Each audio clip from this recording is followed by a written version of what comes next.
you know what I took my motorcycle driver's test on? I don't have a clue. Suzuki GN 400. Kickstart, I remember Yes, those. I couldn't shut it off because I couldn't kickstart it? Nope. Mine was a KZ 900 with bags and a fairing and everything, and I had to weave in between those tight little cones. You're the man. Oh, I was fast though. I was sliding corners. They liked it. What did Kelli, she's interviewing, I think, a first season rider. It's Misty. Kelli, off to you. So Misty, how did you become involved in motorcycles? When I was a little girl, my dad had a motorcycle, and it was a Kawasaki 350, if I remember right. And he rode it all over town, but my mom actually decided that she would learn to ride it a little bit. And so she just rode it around in the airport. My parents ran the airport in town, and she rode it around the airport, but she never got crazy enough to actually take it out on the street and do that whole thing. So she and I, my whole life, have kind of been a little competitive on taking our experiences to the next level.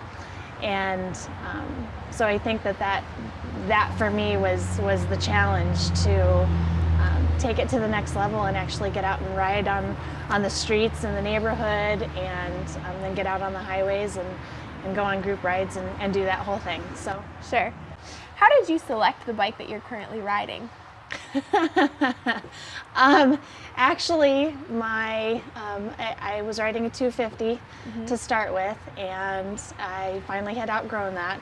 And so my boyfriend at the time found this bike in Arkansas, and I knew that this was the bike that I wanted to upgrade to, or something similar to it. And so he found it for a great price and sort of bought it as a gift for me at the time. So I rode it for an hour around Arkansas and decided that I was going to ride it to Sturgis that year. This was last summer. So we rode it to Sturgis last summer. Wow. So That leads into another good question. What is the longest trip that you've taken, and describe some of the experiences that you had on that trip? Okay.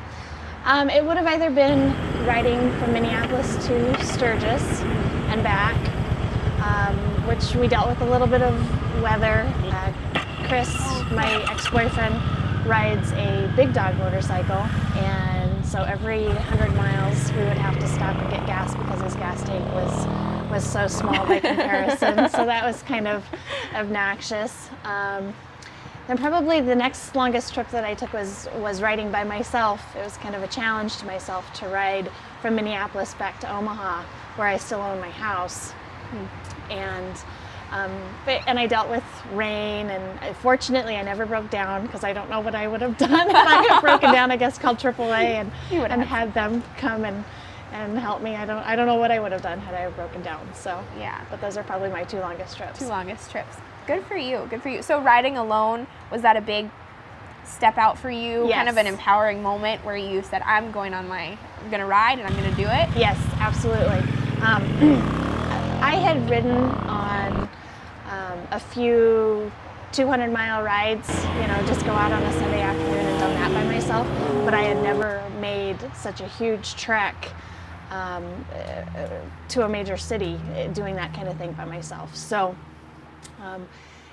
it was a challenge that I wanted to complete on my own. And so it was awesome. When I finally got back to Minneapolis, it was pretty cool to know that I had done that and not wrecked and not broken down and rode through the rain and had survived all of that. So, What sort of tips do you have for women or any riders dealing with those sorts of adverse conditions? have good gear.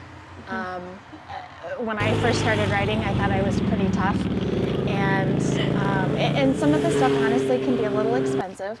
But I thought I was pretty tough and could go without all of that special gear. And after a couple rides, freezing to death and being soaked to the bone, Not fun. you need to have the right gear, and sometimes you need to spend a little bit of money on some of those things, and sometimes it's just for creature comfort. So It's worth it. It's worth it to make the ride and the experience enjoyable. absolutely, yep, absolutely. What do you see happening in women ridership? I see an increase in women ridership. I see more women out on the road riding their own motorcycles.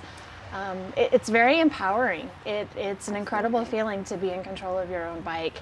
And I'm still amazed, honestly, when I see a woman riding her own motorcycle. But there are way more females out on the road now riding their own bikes. So kind of to end, where do you see the future for women ridership, and where do you see your future? What's your next challenge that you're going to tackle with your bike? Geez.